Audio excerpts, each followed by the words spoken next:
All right. We ready to get started? Good morning, everyone. Hope you all had a wonderful night. Slept well, refreshed. And we're going to get things started right away with the Dow Chemical Company. So I want to ask Gregg, Schuler, and Chris, I'm not sure if you're coming right up. But the Dow Chemical Company, this is one of the most exciting presentations. I really wanted you folks to have the opportunity to hear their story.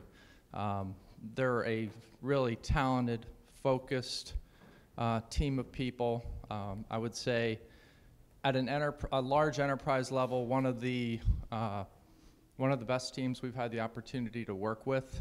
Reminds some of us of our interactions with the folks at the Coast Guard in terms of a team managing and implementing and deploying Adept. So really great story. Let me introduce Gregg Schuler from Dow Chemical.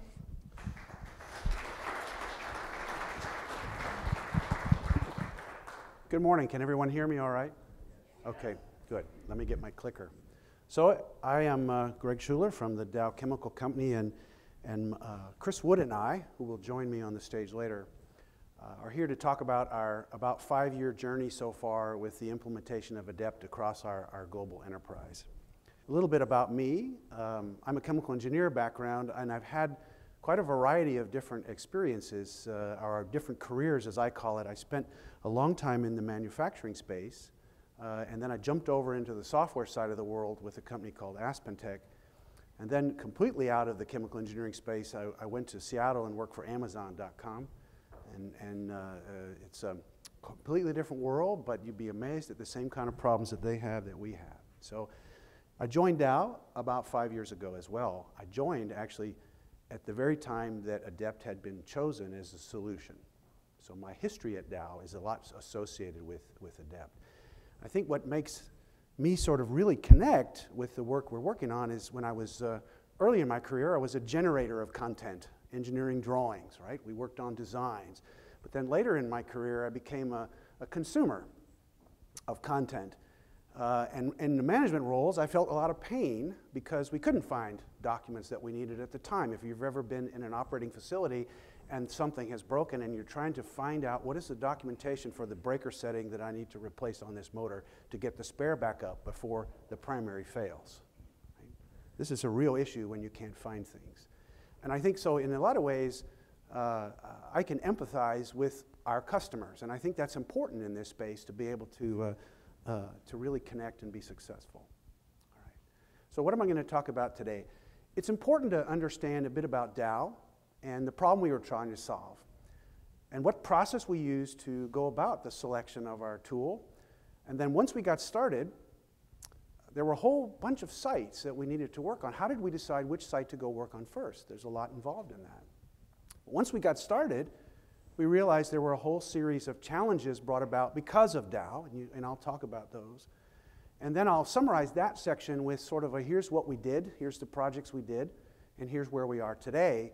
And then my part will end with a summary of what I believe were the key success factors for how we got to where we are today. Then Chris will come up and talk about a reporting tool that he developed and a support tool that he developed that really makes a huge difference in our ability to support our pretty wide-flung solution.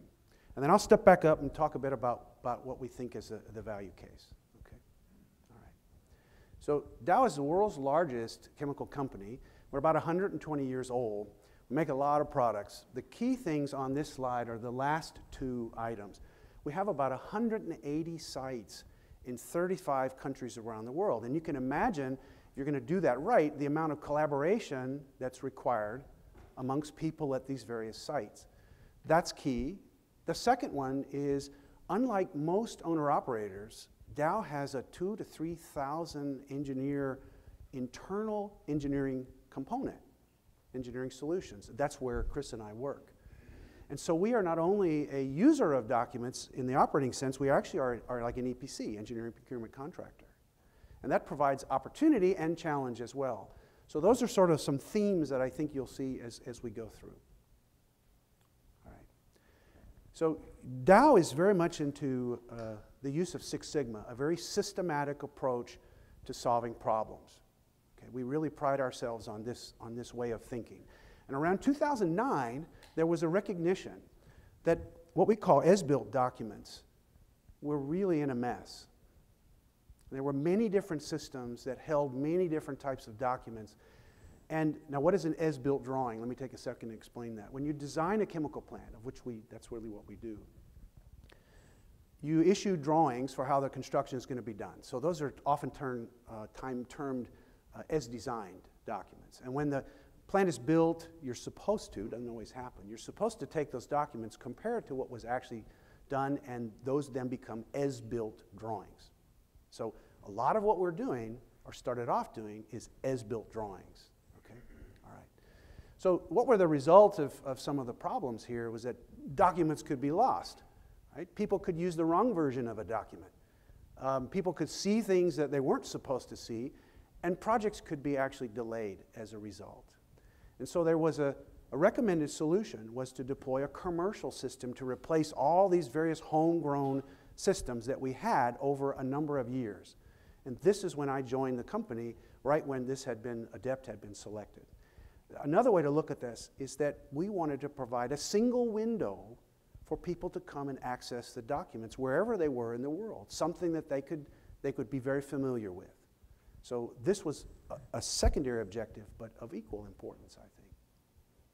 All right, let me make this a little bit more real, and this is sort of the audience participation part of our presentation. So these are actual quotes from emails or comments that have been made to me in my time at Dow. And if you have experienced similar things, you can please raise your hand, okay? And if you have some other ones, you can certainly contribute. So I work in Houston for electrical engineering, and I cannot find the documents from my site.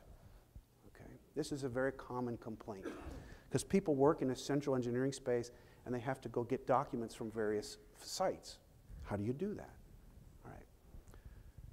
The contractor stated that the final data book has been sent, but I can't find it. Right? All right. I tried to sign out a document on the VAX, and I gave up after 45 minutes. This is an actual quote. Who in here still has VAXes? We do, okay? And you know what's odd is that the IT department is more concerned about Windows 2000 because it can be virus attacked versus VAXes just run and they're okay. And as long as you can get spare parts, it's actually not a problem. So we did not replace the VAXes right away. Now you notice I tried to pick the font that was appropriate for that time of when VAXes were being used, okay? All right. All right, the India office reports it takes 5 minutes to open a document. If you've ever tried on Windows just to open a document across a WAN, it can take a tremendously long time. Every document, 5 minutes. So what do? They zip everything up, send it over, and that adds a lot of overhead to what they do. All right. Okay, there's a mismatch in the hydropressure test, but I can't find the test results to make sure to know which one is correct. This is a safety issue if people are not sure what to do, right?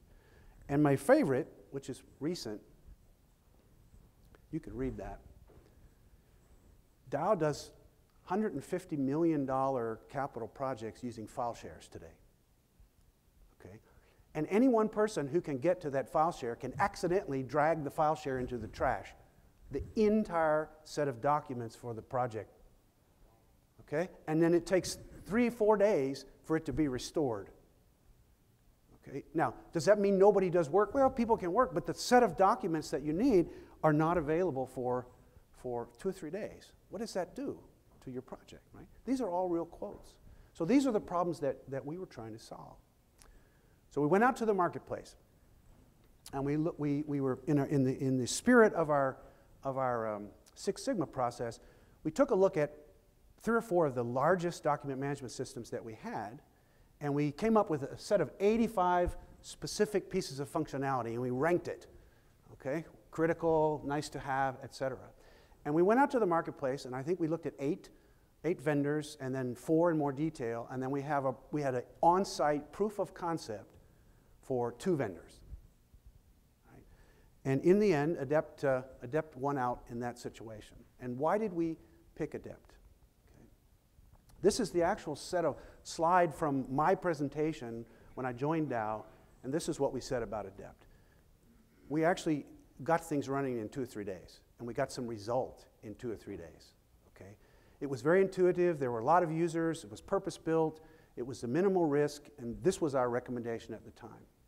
And I'm happy to say, and in 2016, our recommendation has borne fruit, and we still believe in what we found originally, okay? So we picked Adept, but we had to decide where to go first. Remember, we had 20-something different sites that we could go, and right away, I started getting phone calls, come do me first, okay? And this is a good problem to have, right?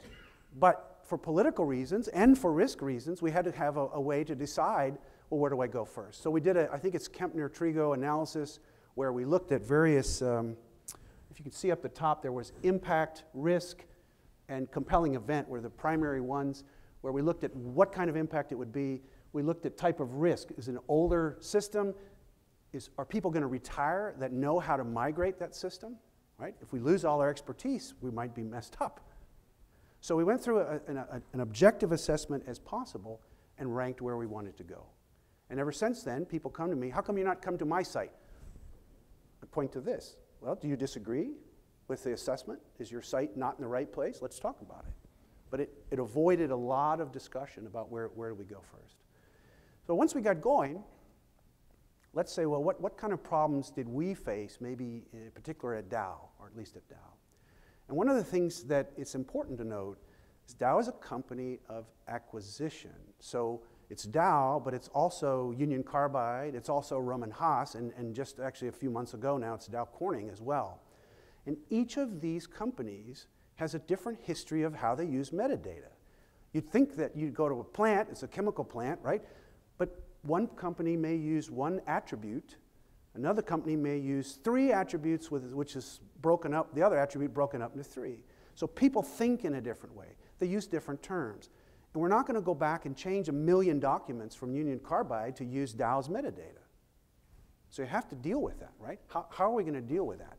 So could we use a universal set of metadata, right? Could we use common workflows? And what about unique file names? Could we implement that? And what to do with reference files? There was a whole set of questions. Okay? So what did we do about it? Well, the first thing we did was we said, let's begin with the end in mind. I think that's a Covey statement. And we sat down again with all of our different systems, or the big ones, and we said, can we come up with a universal set of metadata? And we thought we came up with something. It was about 80% what we needed to do. We came up with a minimal security, basically the lowest common denominator of library structure and security model and workflow that we thought would be universally applicable. We spent a lot of time doing this before we even got started. All right, so now we're about to start, and we start running into some other things. And one of the things that when I was at Amazon, every group had a set of what they call tenants, which was designed to help you make decisions if you were stuck. And could you state some tenants, and then you come back and you go, oh, we need to do this because we agreed all at the beginning, this is how we're going to operate. So I tried to implement that same concept here. And the first one was, we had to define who our customers were. Now, why is that important?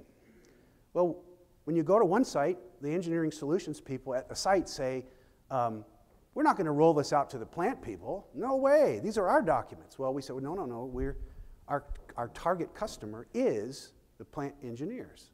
We're not going to exclude them. So there was a lot of discussion in places about how to do this. All right, we wanted to achieve as consistent an experience as possible across Dow. That was a fundamental mandate of what we wanted, right?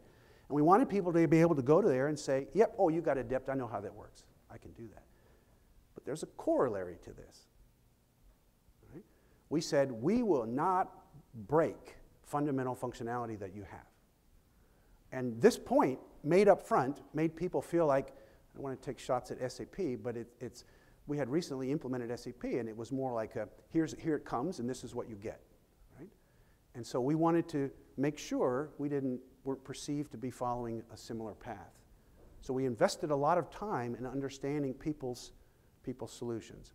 The other piece that we took a break with from the past was that there had been a tremendous amount of customization, And when you customize your solution, how hard is it to upgrade? So we had a 15-year-old Documentum system that was beautiful, but it could never be upgraded.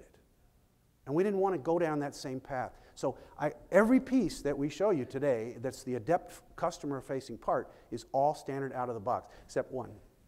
We use an old version of MicroStation that's not supported. So we had to have a little piece to read from MicroStation. All right. We are not the police. We had to say this to people up front. You are the people who own the documents, and you are the people who have to decide your security model. We are not going to do that. We'll give you best practice, but we are not the people who own this, and you must approve the security model. And something a little bit different I also got from Amazon is that it's kind of odd when I say that inside chemical plants, is that we will delight our customers. We want to have delighted customers here, okay, by doing things that you don't normally see. Chris will talk a little bit more about this later. All right, so what's a typical project for us? Well, these are most all manufacturing facilities. In fact, they all are, and they're mostly chemical plants of a medium to large size. So you can look down the list and see there's small projects and there's huge projects. Right? We did one project in a period of 6 days. From the time we did discovery to the time we implemented was about a week. Other projects typically take 9 months, some of them longer. And the biggest one we're doing is the Union Carbide project, which is the Documentum replacement, which is going to be a little over a year, I think it's going to take.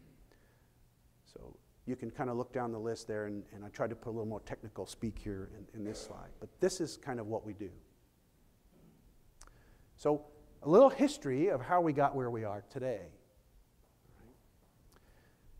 In November of 2011, when I came on board, Adept had just been approved, or actually I made the presentation for the approval. So we started about our business to do our Asbill document migration. We were going to go to our first site, the largest site in Dow, 4,000 people in the Freeport area in Texas. But right before we got started, people came to us and said, help, help, we're doing a project in our engineering side, and file shares are insufficient. So they had us come in and do what we call the Sedara project. And Jeffrey is here.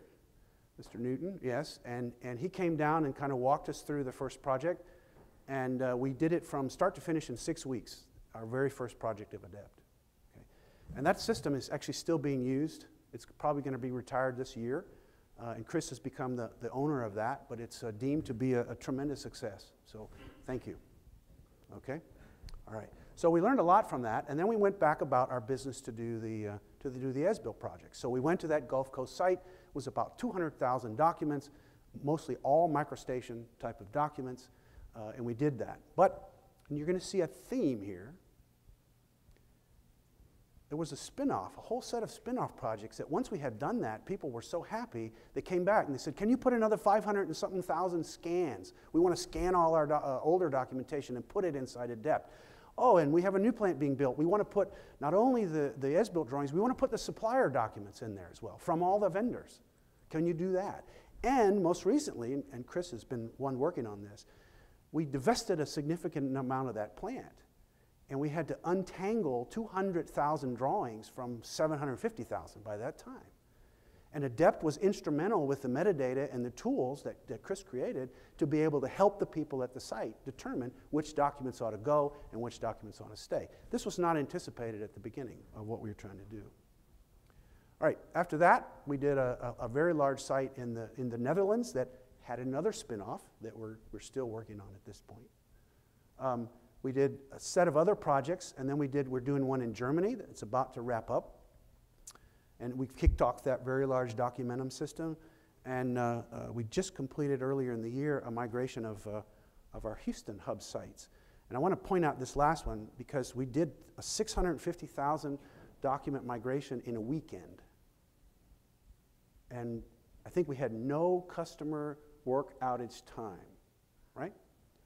So we actually extracted the brain from Adept and sent it up to you guys, to Synergis. They inserted a bunch of stuff. They sent it back. We worked all weekend, Chris did, and started up on Monday morning in time with a whole set of new documents. That's what's possible. Okay. All right. But remember that earlier Sedara project that we did? Well, that was in the capital project side, not the Asbill piece. that was deemed so successful that a whole series of projects has spun off. And now these are all pull. We didn't have to push this. People came back to us and said, hey, can you do supplier documents? Can you know, a supplier document is when you receive a document in, you review it, you mark it up, you consolidate the comments and send it back. That's the management of supplier documents in an engineering project. So now we have a completely separate Adept system that's targeted directly at that, and it's expanded over time to different projects. We're even facilitating work share between our India office and our Houston office, largely because it's much faster because we do replication. Okay? That's something we didn't really necessarily expect. And the last thing here is Dow has a homegrown system of about 10,000 documents that contain all of Dow's best practices, okay, and a most effective technology, MET. And we're piloting the replacement of that system with Adept for sometime next year. And this is why we're so happy to see the new web client, because it's 99% web access, and we needed that faster functionality. So there's a couple key points on this slide, is that our success has led to scope creep. Normally that's not a good term, right? But in this case, it's benefits value creep as well, all right? And the odd thing is the backlog on our team has actually increased even though we've implemented all this. And I get phone calls literally once a month from somebody saying, can I put my documents in Adept? We have chemical engineers contact me, can I put the simulation results in Adept for long-term storage? That's one of the more recent ones. So what do we have out there today? This is a graph of cumulative documents in our Asbill system over time, since the very beginning. And Chris will talk a little bit about how we got this in a minute. But we're approaching 1.5 million documents this year. Next year, I think we'll about double that. And we have about 4,000 named users across all of our systems. Okay. This is a plot of sign-ins, sign-outs, and document views. And the key point here is we're approaching, in our Asbill system, about 30,000 document views per month, but across all of our systems, upwards of 40,000 document views. Now, you know how powerful this slide is, right? To take to management and say, hey, this is what our people are doing, okay? So very cool to have this information. Thank you, Chris. So what were the key success factors I think were very important to where we are, achieving what we have achieved so far? I think a key point is that original investment we did for the standard template of metadata and security has paid off. We found that about 80% of the time we can actually use that same set of metadata. We've added some metadata here and there, but we keep very tight track of that, and I'm the very high bar to decide, yes, we need another attribute. If you don't have that, there could be a huge proliferation of attributes that all look the same, okay? And that's a problem for us. But we learned if you have very different metadata, because you can't segregate metadata per document type. Like Documentum can do that, Adept cannot. So what we've done is we've had like different Adept systems. And that's worked okay because it's different customers, and so you can take it down. It's worked okay for us. All right, most of these projects we've done 90% remotely, and we've only visited either at the beginning or at the time we've actually turned it on. So we've been very successful trying to do this without flying around the world because we can't afford that and we don't want to take the time. Okay. If you're going to implement Adept, and you guys may know all this already, but it's like it's very important. You're going to go to a site and you have a few people check their ping times, but oftentimes you find there's a set of 10 engineers in the outbuilding and they only have wireless and it sucks, okay? And all of a sudden they have 400 millisecond ping time. You better know that before you start, right? I see you nodding. All right. And we use replication a lot. Chris will mention that. Another Covey statement, seek first to understand. You go to sites and they'll all have what appear to be very strange work processes. But if you spend the time to understand what they do and why they do it, you bond with the people and it makes a huge difference in the acceptance of Adept. And most of the time you find out they had a really good reason for why they did what they did. And you actually learn something every time you do this. Okay.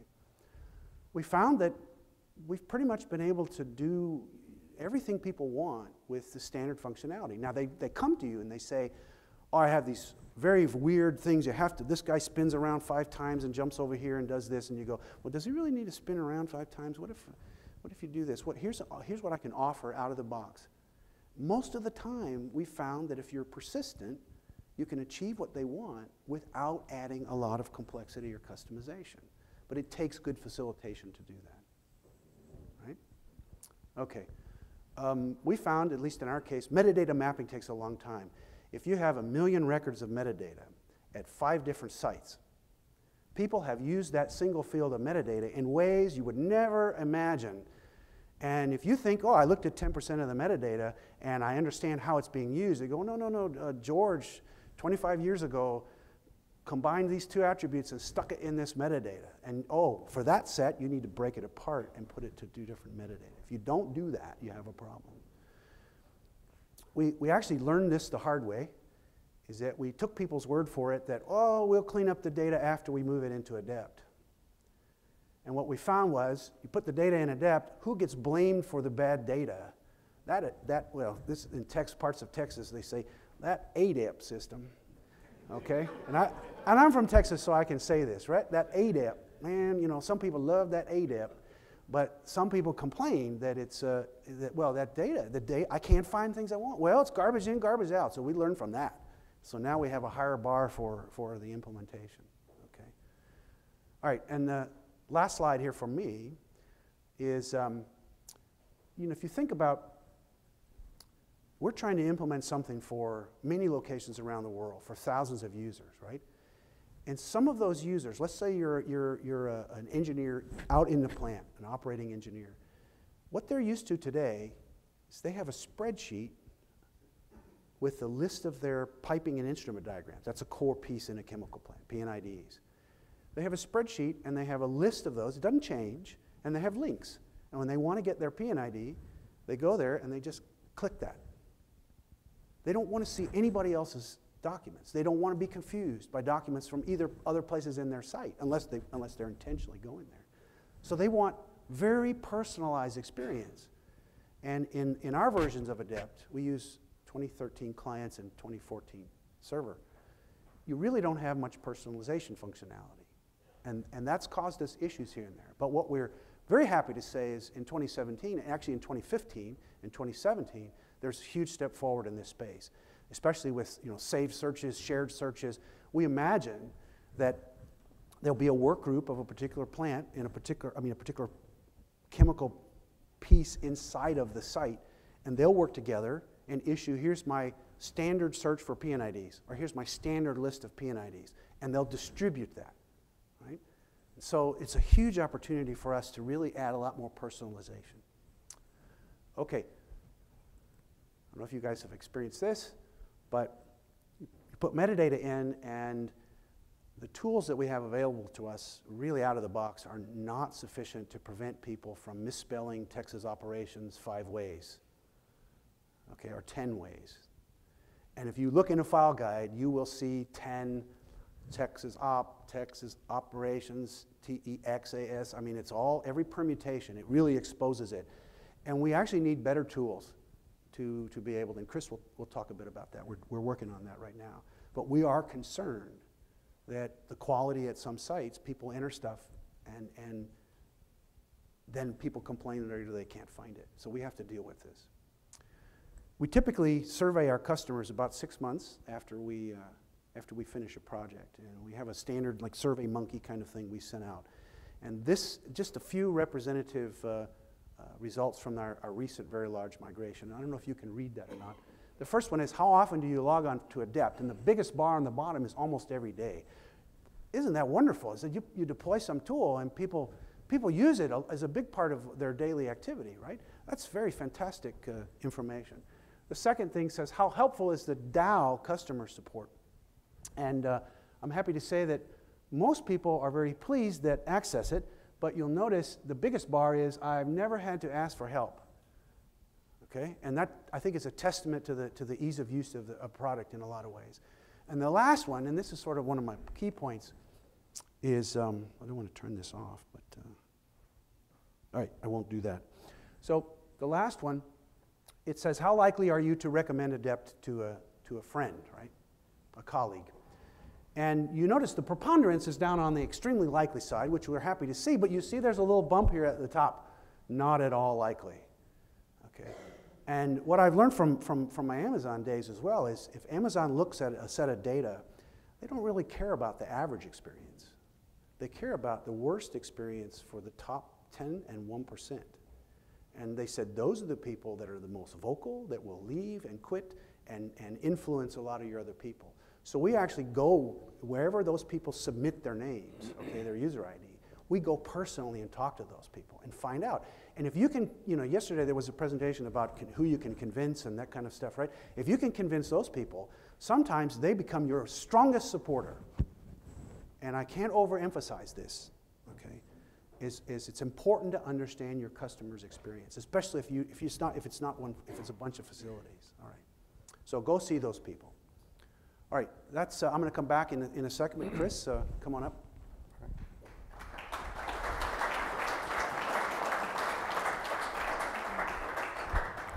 Can you hear me? Okay. Thank you, Greg, and thank you for all for coming. It's a real, privilege and honor to be here and share with you what we're doing. Let's see. The right side. Right side. Great. Okay. So my name is still Chris Wood, and I'm here with Dow. I have a rather varied background. I'm not really a document management person. I've done a lot of different things. I started out in the Navy. I was a missile officer on a submarine, anti-submarine warfare officer for several years, this sort of stuff. I left and I joined the oil field. I was working for an oil field services company. I did a bunch of stuff. I worked on oil rigs, wireline logging, logging while drilling. I was one of the first to pilot the logging while drilling services of measuring wells while you're actually drilling them, etc. I did management positions, and I've been in management in the U.S., Venezuela, Indonesia, been around the world, did a bunch of different things. Global training manager, I managed quality reporting and knowledge management systems within Schlumberger at the time. And a few years ago, I took an early retirement, got a little bored, and about 2 years ago, I started looking for something that would be interesting to do. And fortunately, the opportunity came to join Dow and work on their document management system. And so my role specifically is the support SME. And I focus on customer service, customer support for our customers, our Adept users. And I also, with my background, I've got interests in quality control and reporting and understanding how can we use our system to understand how the system's being used itself. And it's kind of interesting because as a support SME, I'm not really an Adept user. I don't, I'm not a CAD user. I haven't had an extensive period of time where I actually used Adept to do stuff. I'm kind of like an automobile mechanic who fixes engines. I can fix the engine, I can tune the car, I can change the transmission, but I don't drive. So it's kind of interesting. What we're going to discuss now is just an overview of the implementations that we have, talk about some of the support challenges and some of the solutions that we've implemented and some things that we're working on implementing. All right. As Greg mentioned, we've actually got 4 separate implementations of Adept. And by this, I mean we've got 4 distinct Adept systems.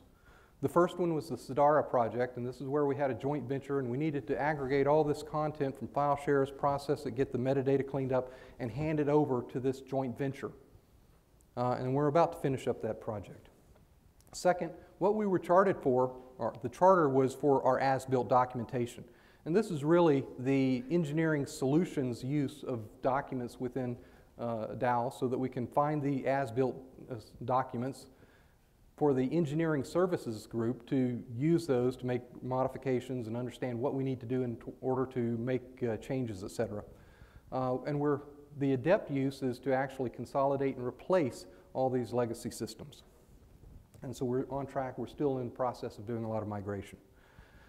As a result of the Sedara project, they came back and said, well, we've got this other space, this document management system, or a supplier document control, and what we want to do there is use the workflow and control receiving documents coming from vendors, checking them in, distributing to our internal engineering group so that they can use the red line and markups to identify what's wrong, and then we send it back to the vendor for correction and rinse and repeat, etc. So that's our supplier document control, but that's actually morphing because the original thing was we were just doing a pilot, and we had one project, and we're going to do this pilot. And before we finished the pilot, we had another project that said, hey, wait, we want to do this as well. Okay, so we implemented that. We showed that the system could be extensible for more than just a single project. Then we had 3 other projects that wanted to join. Then we got some more projects, and then they're saying, well, now we don't want to just do this for supplier document control, which is really the front end, which was getting everything ready to hand over to issue for construction. Now we want to say the project's finished. What do we do? Let's use this for issue for construction so we can keep track of issuing the documents as we're doing the construction and bringing them back. And as Gregg mentioned, we have basically the best practices, this most effective technology portal, which is what we're developing here.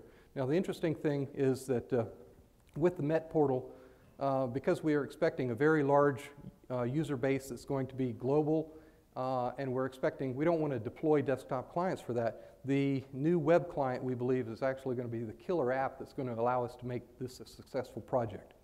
And on top of that, as we'd mentioned, in Asbill, our focus has been with the engineering solutions, the engineering group inside of Dow.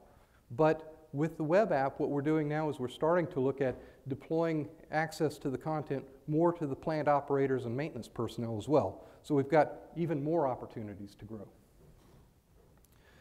In terms of our global infrastructure, a lot of our focus is on the US. We've got operations in Europe. We've got an engineering center in India. We've got a lot of other sites we haven't reached yet, but we're continuing to grow. We have a number of servers. So we've got a huge pile of servers in Michigan where our headquarters are. I've got even more servers in Texas. I've got servers, got some servers in Europe, servers in India, etc. So as we grow with these different systems, the number of servers that are under management is increasing exponentially. Now, one of the things that we did was we started using replication because our setup is using AFS, Adept File Services, and we're using replication. And so we're replicating from our Asbill sites in our system in Michigan, replicating to Europe and replicating to India.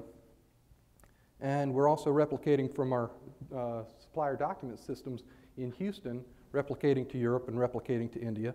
And this is allowing the folks in Europe to collaborate and work share with people in India, as well as the people in the US working with India. Now, one thing I wanted to mention, and this was kind of a surprise and unexpected, but before we established the replication servers, as an example, in Terneuzen, Holland, where I was working with people, and I'm sitting in Houston, I'm checking out a document from the Asbill system in Michigan, and I'm timing it, and a test case is taking 10 to 15 seconds for me to view the document. That's not bad. The folks in Europe, it's taking them 2.5 minutes, so we can understand their frustration. What was unexpected is when we implemented the replication server and we repeated the benchmarking to try and find out how well is it working, they're accessing the same document in 5 seconds. So think about that. It's taking me 10 to 15 seconds, and they're getting the same document now in 5 seconds because they're actually networked closer to their replication server than I am to the main vault. So it's really a powerful thing. I didn't expect that, and I really appreciate the AFS and the replication and all the work that's gone into that. So that's really fantastic. In terms of support challenges, as you see, we've got multiple implementations, but each implementation is not just a geographic location with Adept. Each of our implementations is global in nature. And within each implementation, the way Dow does business, we actually have multiple instances. So what that means is we've got a complete development system for each of our systems, each implementation. We've got a test system, and then we've got the production system. So what we do is we do our development work. We want to see, well, how would a new library card look, or a new file guide, or if we wanted to add a new metadata field. We do all of that work in development, make sure we like what we get, and then we implement those changes to the test system, which is a mirror of what the production system is. So we can script out exactly what we have to do in order to make the changes to our production system before we ever touch it. And then we apply the changes to the production system. So as a result, the number of servers that we're dealing with for our various implementations, well over 30 servers and growing exponentially. And on top of that, each server has multiple disks. So from a support perspective, you got to make sure that your servers are working, that you've got disk space, and you got a lot of stuff now to try and manage. So we've also got an increasing user base. We've got more than 4,000 people, most of them using the desktop client. So we've got to worry about, you can't just write a plugin and distribute it because you're not going to get everybody to get it. You need to try and bundle plugins and so forth with the installation packages when we send them out. So you also have to provide training, which we do remotely to the majority of our users as well. And all of this is being done by a really tiny team, a core team of folks for Adept. I mean, Gregg, myself, Randy Nettles is our technical SME, Jonathan Mullins is our training specialist. So we've only got 4 folks who are doing the core. Now we actually leverage a lot of support from super users or site owners to try and help make sure that things are working properly in certain locations. But everything we've done has been done with a relatively small team. As you can imagine, we need to monitor what's going on our servers, etc. And we also wanted a way where we can actually demonstrate easily the value of what we're bringing. So we developed a reporting solution which allows us to monitor and report things fairly easily. So the key here is that we're automating the solution. Many of you, if you needed a report to tell your colleagues or your managers how many documents do you have in Adept and what in libraries, etc., you might do an Excel extraction and then you do a lot of pivot tables and that sort of thing. Well, we're doing sort of the same thing, but in an automated fashion and using SQL and web-based pages and things like that. All right. So we have a couple of different types of reports. One set of reports is Adept-centric. This is stuff that's coming out of Adept. We're actually looking at various tables in the database and getting calculations so we can present Adept information. I have another set of reports which are things where we're monitoring what's going on in terms of the servers and the server performance and other things like that. And then finally, we've got a set of reports which we built specifically for the supplier document control, which are custom reports, and we'll talk about those as well. So our reporting infrastructure is really pretty basic. We have a database, SQL database that we put together, and what we do is we have our Adept databases, and we have a SQL job where every night we pull just the data that we need, just updates of tables, etc., from the Adept databases into the reporting database. On our servers, we've implemented Microsoft's performance monitors, Perfmon, and it has various counters that sit there and periodically dump information into our reporting database, so we're aggregating all this stuff together. And then we have a basic web portal. It's just got some active server pages, and the real key is that we have SQL stored procedures on the server so that when the web page makes a request, we not only query the data, but we try and pivot and structure the data so that it is easily connected to a chart or a graph or something like that. So, in terms of the Adept-centric reports, the thing is, what kind of things would you want to get out of Adept that we don't readily have right now? If Gregg is asked a question by a manager or something, what are the sorts of things that are most common? What sort of activity do we have? How many documents are under control? How many sign-ins and views and things like that? The thing about that, when you answer the question, you really need to know who the target audience is. So it's easy to say, well, okay, if I'm talking to the vice president of engineering and he wants to know about all of Adept. But if you're talking to a specific site owner, they don't care about all of Adept, they just want to know what about their site. And if you go to a specific plant, they don't even care about the whole site, they just want to know what's going on for their plant. So when we created the reports, basically they're dynamic. You can use the metadata and the library structures that we have to go through and make selections so that the report that you get is customized for exactly what you're looking for. So we have basically just a web page. We've got links at the top, so you come in, a home page just telling you what it is. We've got some value pages, or a value page which has got value metrics which are coming from Adept. We've got some health and then performance, And we haven't done too much with our perception yet, and then we've got the special reports for the operations for SDC. When we go to the value reports, as Gregg may have shown earlier, we've got a specific report, and so here we get a listing just showing by month the activity, whether it's sign in, sign out, copies, views, etc. But we can select whether we're doing as-built or our SDC.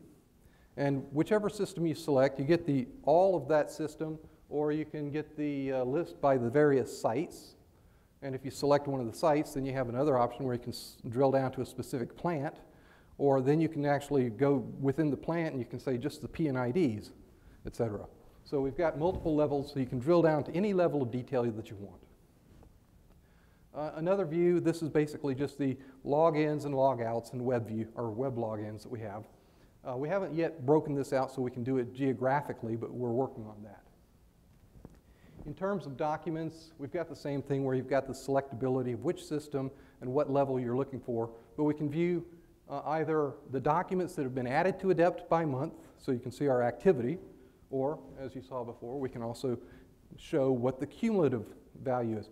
And again, we can look at any level within our system to see how many documents are under control. So you go to a specific plant in Freeport and you say, oh, this is how many documents you have. This is a heat map which shows the time of day versus day of week, showing the number of views that have been presented.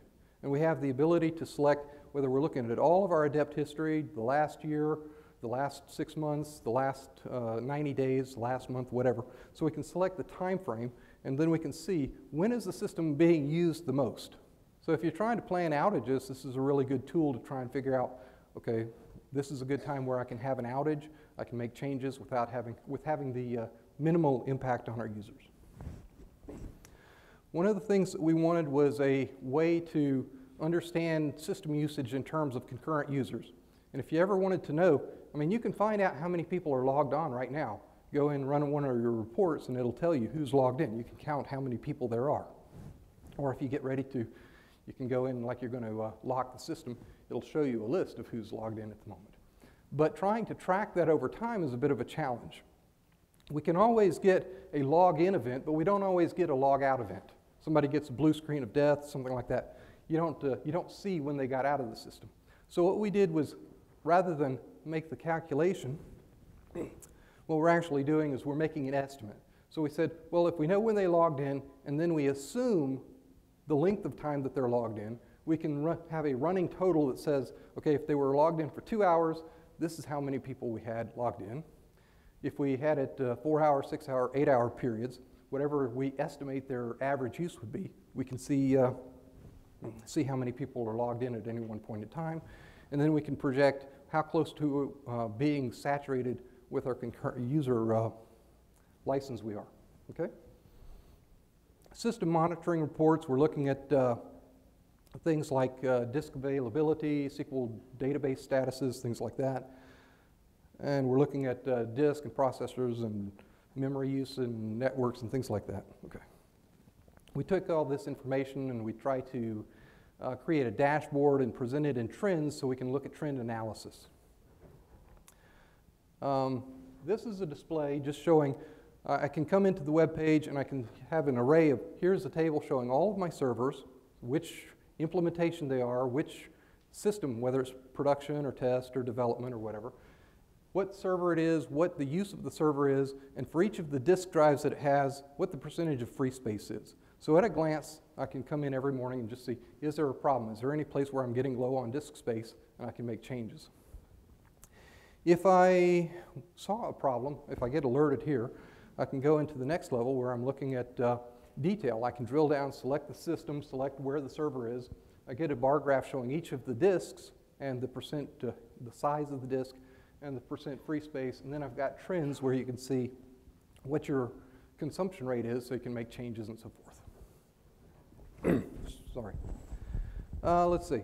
Next we have, in terms of performance metrics, this is the stuff coming from Perfmon, but what we're doing is we're running all sorts of counts that we're gathering and we're storing, keeping data for 30 days, and I can look at a 30-day, you know, the last month, the last week, or the last 24 hours to see various events. I can look at, I can select disk or processor, memory, etc.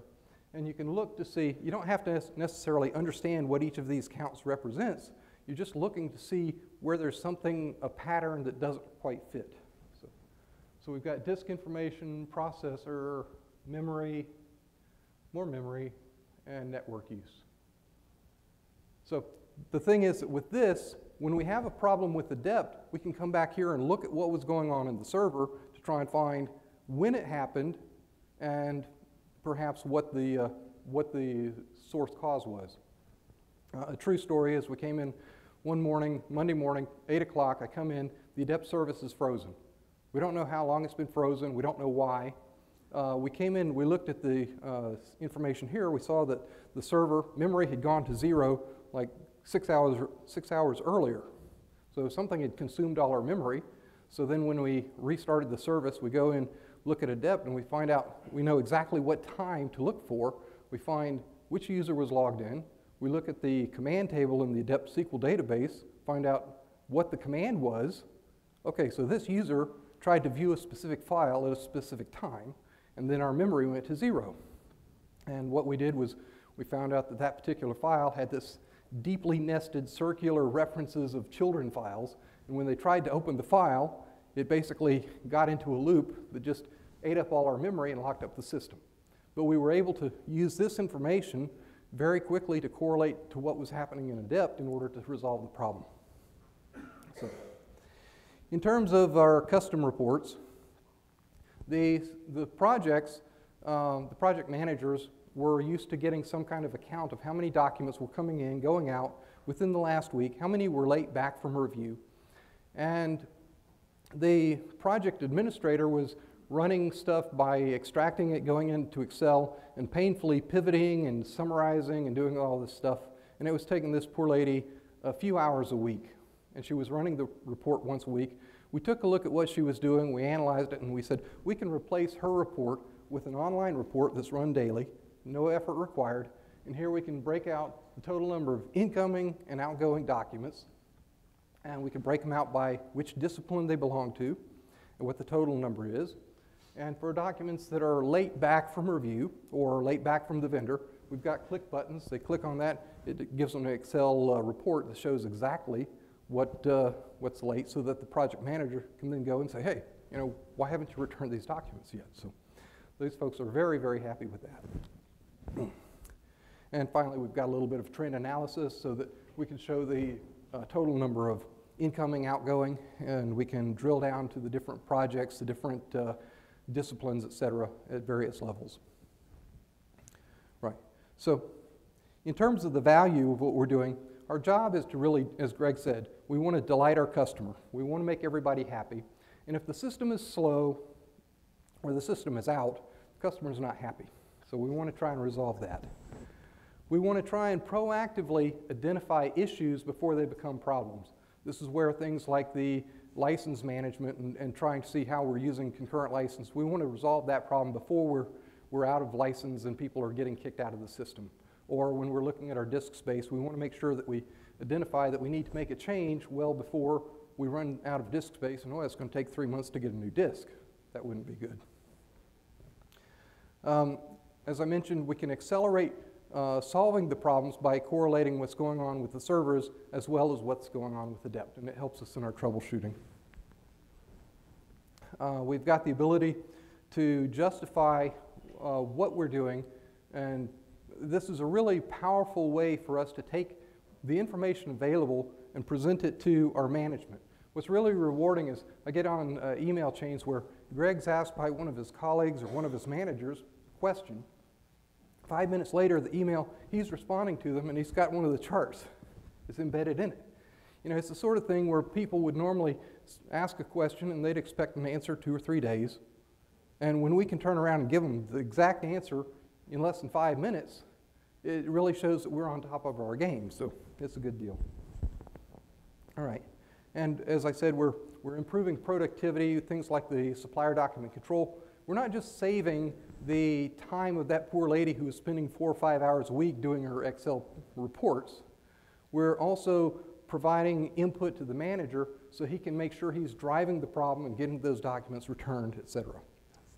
All right, so next step, what we're working on, we're diligently working on getting Adept 2017 deployed. We're really excited about the web client. I think that's really going to change the way we're doing our business. We're working on a metrics plugin, which is going to be using the API. And the metrics plugin, basically, when somebody logs in from their server or from their laptop, it's going to be pinging servers and also performing trace routes, capturing that information and transmitting it back to us. We'll also get every Adept command that's executed. We'll see the time that command got started and the length of time that it took to have that command completed. So we'll be gathering those metrics so we can then start to say, for different users in different parts of the world, because we're getting their IP addresses, how long does it take for them to view the documents, sign them in, sign them out, et cetera, and look for outliers so we can identify it and address and improve the situation. And finally, we're working on a data quality plugin, and the idea here is we've got a lot of metadata that needs to be improved. We'd like to have a way of intercepting it on sign-in and checking it against a specific set of rules to ensure that the documents are complying with what the site decides they need. So these rules need to be site-specific. So this is kind of like using restricted fields or related fields, but rather than having those applied globally, those would be applied in specific sites. But it's a little more than that, because we're also saying those rules are only going to apply for a specific document type or something like that. So we're working on that, and we're hoping to get that deployed with our 2017. So at that point, I think, yeah. Mr. Schuler. All right, thank you, Chris.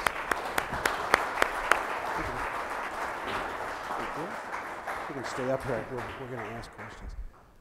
Okay, so the last slide, I believe it's the last slide, is, Should be the last you know, what is this all worth? There's various ways to do a calculation and do an estimate, and here's one. Okay, and if you say we have about 3 million documents, and we, based upon the work that Chris has done, we can tell you there's about a 2% per month view rate of these documents. Okay, now that depends on the type of document, but on average, it's about a 2% view rate. And if you assume that your people, their opportunity cost is around $300 an hour, 2 or 3 times what it would be their salary, right? Because you pay for people to bring you productivity. If you do the math, it's about $7 million a year for what we're doing. Now, I think this is an understatement because there's a lot of other impact. For example, if you can find the right document, it's not just a reduction in time, but we do projects that are a $150 million project, and they might have a savings of $1 million a day. And if it's an 18-month project, and because you have the right information, you can find the right document, if you can start up your project a couple days earlier, the benefits dwarf what happens in productivity savings. You get that, right?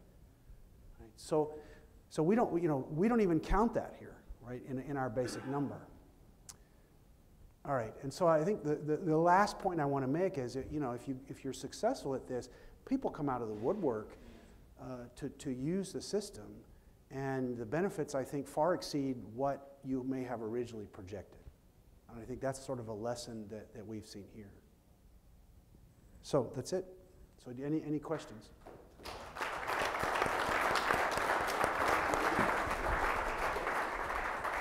Oh, we're a little bit over, so maybe. We have 4 different systems, and Chris, I can't remember it's. Oh, I'm sorry. What was the question? The question is, how many seats do we carry? And how many seats? I think we've got 90 seats for desktop client for the Asbill. We've got 30 seats, I think it is, for the SDC system. The Sedara's got like 5 seats, and then we've got another number of seats for web clients, which are not really being used too much this point. Yeah. Thank you. Did I answer your question? Yes, sir. How do you control your backup for all the different sites?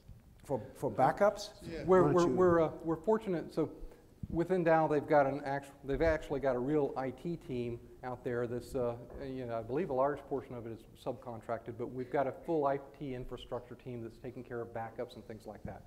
However, That being said, we've also been very aggressive in saying, okay, yeah, the stuff's backed up, but how do we know? Trust but verify. So we frequently do things like add a test file on one of the servers, wait a couple of days, delete the file, call up the service desk and say, hey, I want you to restore that file to prove to me that your backup is working.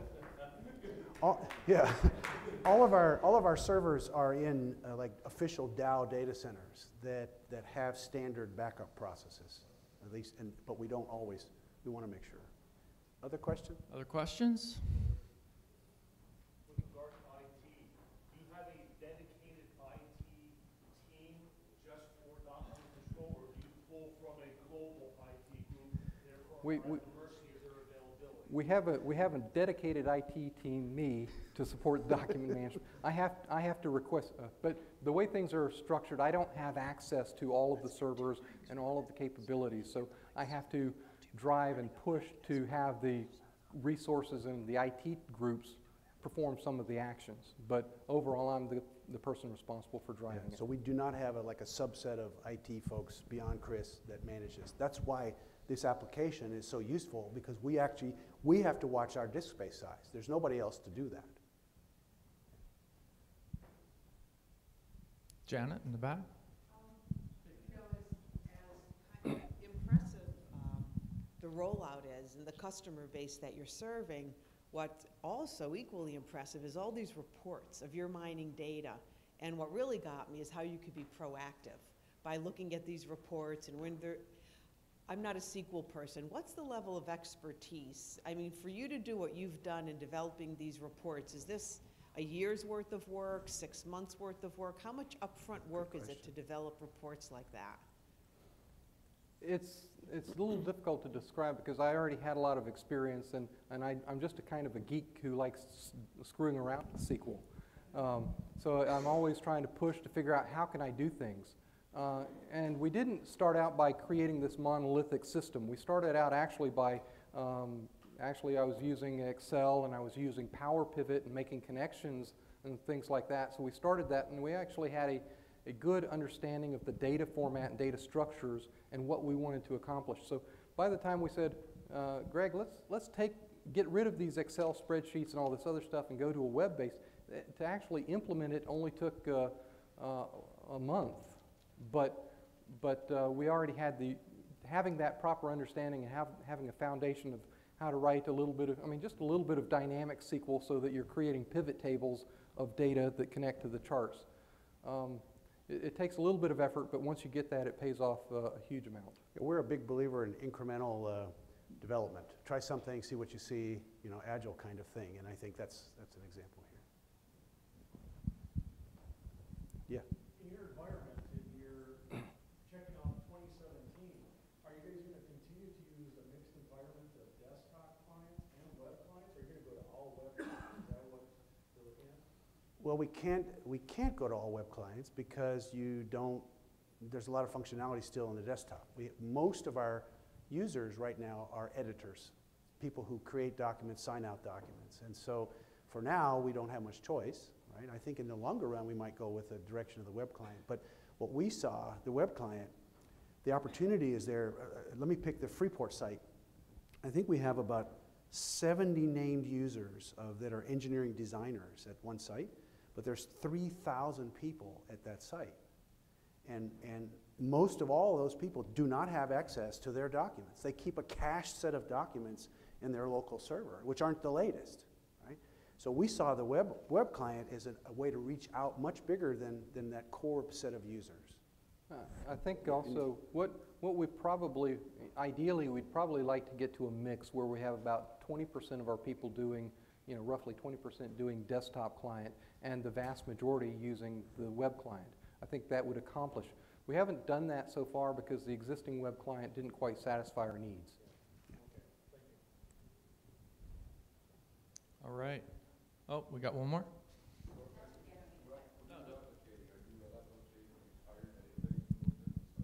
No, not databases, just the data content. So with using the Adept file services, the AFS replication, we can create alternate vaults, and we can replicate selected libraries as required from the primary vault, the hub vault, to the locations, satellites.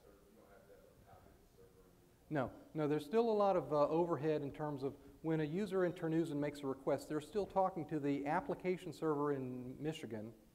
They're querying the SQL database in Michigan, but the replication says, okay, you're looking for this file, and there's a current copy of that file sitting next door to you. Let me just fetch that for you, rather than fetching the copy that's in Midland and transmitting all the way. So it primarily affects the view time and sign in and out times, I believe, right, Chris? Yeah. Right. Not so much the search times, which are generally okay anyway. All right. Yes? If I understood correctly, you have one of your servers, one of your Adept installations for vendor or contractor files? Yes. Or incoming documents for various projects? Correct. Yes. Are your own staff members entering those, or do you have a portal, or have you set up something for vendors? Currently, those documents are being manually received and manually entered. And one of the things that we're trying to understand and we are looking forward to is when we get to the web client for 2017, the upload capability, if we can provide an intranet spot where the vendors can upload there to a folder and then we can process it. That's what we're looking for. But I want to tell you, that's a 30-minute discussion in itself. If you've ever had to try to manage external portals and passwords and security, there are different views on that. And Dow is very conservative about this, and so most of our stuff comes via email. And we're looking at using Dropbox-like functionality and things, but it would be nice in the end if it could be put directly in Adept, but we don't do that today. Well, not only that, I mean, not only email, I mean, we also receive large numbers of DVDs and other things that are being exchanged via FedEx and snail mail. Yeah, I think we're kind of over time, so I don't want to go too No, that was wonderful. Thank you guys. Thank very you. much.